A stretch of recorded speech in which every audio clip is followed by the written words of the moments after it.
She still needs some cooking courses. I need to go to MacEwan cooking.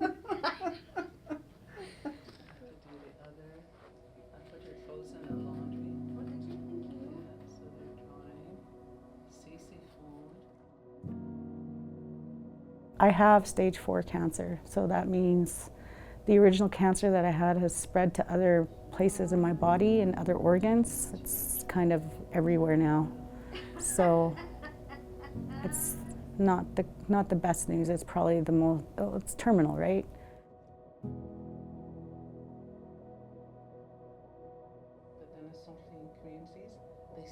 Because I don't have any benefits with my employer, like my family and I, we often do artwork, sewing, crafts, jackets, vests, moccasins, mitts. We can sew just about anything.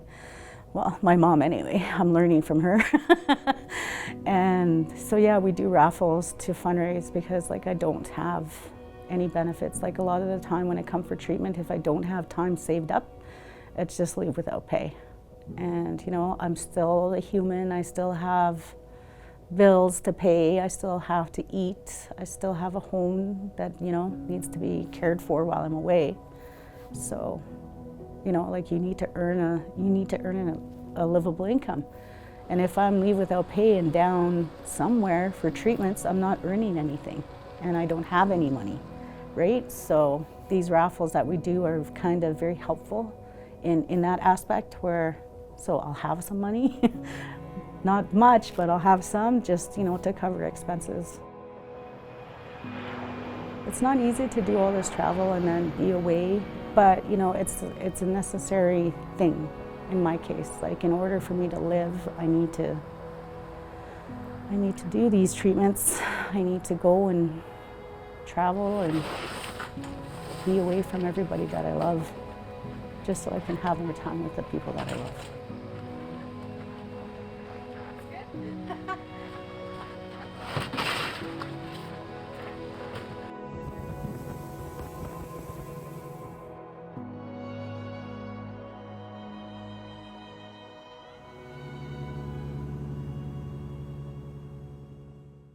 I was born in Yellowknife, and a day after I was born, I was custom adopted to another family.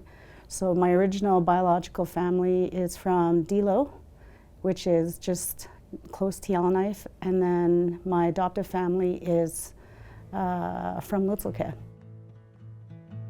I grew up very traditionally. I was lucky to receive a lot of my traditional teachings from my grandfather and my late grandmother, a lot of my uncles and my mother. You know, like they brought me up in a world where we were learning how to live off the land and hunting and trapping and fishing. You know, that was an era where there was no navigation type of tools, right?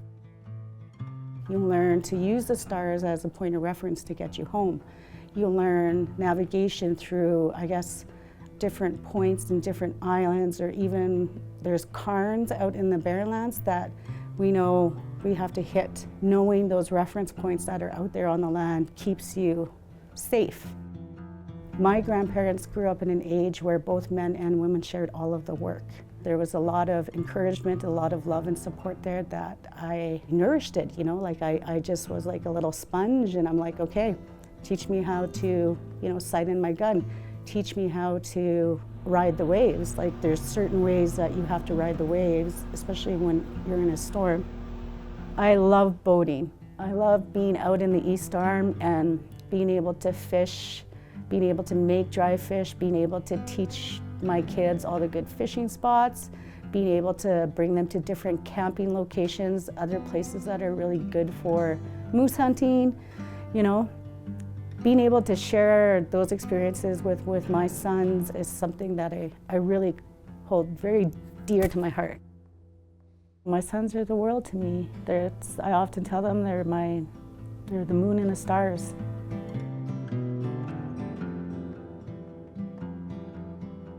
As a single parent, you know, like it's different when you have 2 children and you're raising them by yourself. It's not easy. But I think I've I think I've done a good job, the best I could anyway.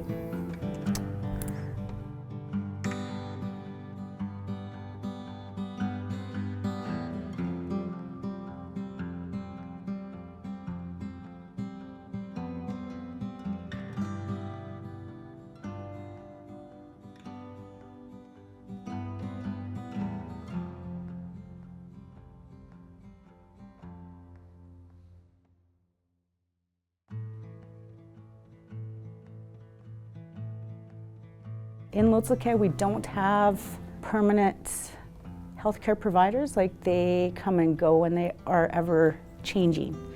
So not having, I guess, a consistent level of service there is kind of annoying. Having to explain your case to doctors, not doctors, but to the nurses there. I don't like doing that. But I'm lucky right now because the chemo team, the chemo unit in Yellowknife, anything that has to do with me and my cancer, they take care of me. The level of service in the communities is not up to par. You know, even trying to find out what kind of cancer I had, like way back in the beginning, you know, they told me, there's nothing wrong with you. You know, I had to get a second opinion, and once I got that second opinion, it was like, yeah, you have cancer. So that was really frustrating. Just recently, this isn't happening anymore, but the scenario was because like I have such bad bone pain, sometimes I can't walk. And so I had told my son Tanner to go to the clinic in Unshaken to go pick up my pain medication because I didn't pick it up in Yellowknife. And so he went to go pick it up, and then he came back and he said, they wouldn't give me your pills. And I said, why? They want you to call them and tell to talk to you. And so I called. And I said, why won't you give my pain medication to my sons? The response that I got was, well, how much do you take? How often do you take it? And when do you take it? And they were very invasive questions. And so I wasn't having any of that. So I just called the chemo unit and told them what was happening. And now none of my medication gets sent to the clinic because that one nurse was trying to piecemeal my medication. And it's not their job to do that. You know, you get hit with challenges, you know, having challenges with medical travel, and, you know, sometimes there they don't understand what you're going through, but yet they expect you to fly the very next day after treatment. When you can't even walk, you're throwing up, you're sick, and they're like, well, we booked you for today. I'm like, well, I don't care, I'm not flying. Can't fly today, because there are adverse side effects after every treatment. It doesn't matter what it is.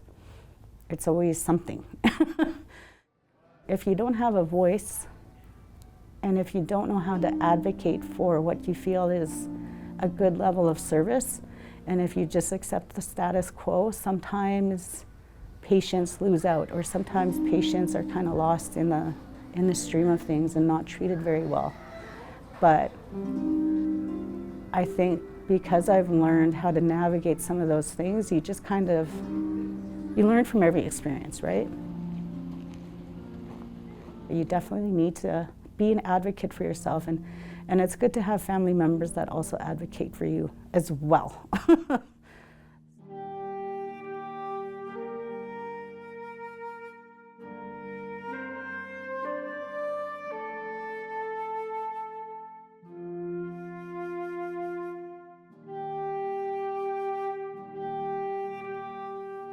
I've had such a crazy journey on this earth with all of the challenges I've faced. Going back to the land is kind of like, it's a healing sensation. It's something that's in your heart that you can't ever replace by any type of like medication or feeling. Like, you have to be out there to feel the power and to be connected with, you know, Mother Earth. It's something that I cherish very much, and for me it's healing. I don't get to go out on the land as often as I want to, just because I'm traveling for treatments and or I'm recovering from treatments. So that's why, you know, when I do end up out in the field or out on the land, I cherish every minute of it.